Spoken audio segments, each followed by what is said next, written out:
औज़ुबिल्लाहिमिनश्शैतानिर्रजीम बिस्मिल्लाहिर्रहमानिर्रहीम। अस्सलाम वालेकुम। और जनाब, मैं के इलेक्ट्रिक वालों का बड़ा मशकूर हूँ जो हमें जो है इतनी सख्त ट्रेनिंग से दी जा रही है ताकि जो है हम जंग के लिए तैयार रहें। रात को जो है ब्लैकआउट किया जाता है ताकि हमें पता रहे कि ब्लैकआउट होता कैसे है। ठीक है। और वाकई बड़ा अच्छा काम कर रहे हैं। इससे हमें जो है वो एक नई एनर्जी मिल रही है। वो एनर्जी ये है कि एनर्जी दैट रिमूव्स लाइफ के इलेक्ट्रिक सॉरी चे इलेक्ट्रिक। तो बात यही है कि भाई गर्मी से भी मारो, कोरोना से भी तो मर रहे हैं आवाम, गर्मी से भी मार दें, हर चीज़ से मार दें। तो ये हम हमारा काम ही ये रह गया कि हम पिसते रहें और पिसते रहें बस। अभी बारिशें होने वाली हैं, बारिशों का मौसम स्टार्ट होने वाला है।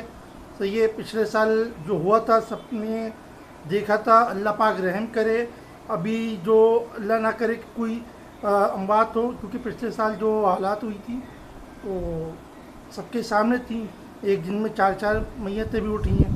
तो भाई क्या कह सकते हैं, हमारा निज़ाम है बिजली।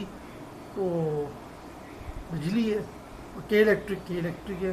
पूरा का पूरा जो हाथी है, तो ये हाथी कह रहा हूँ, सांड है बल्कि। जज़ाकल्लाह, अल्लाह हाफ़िज़।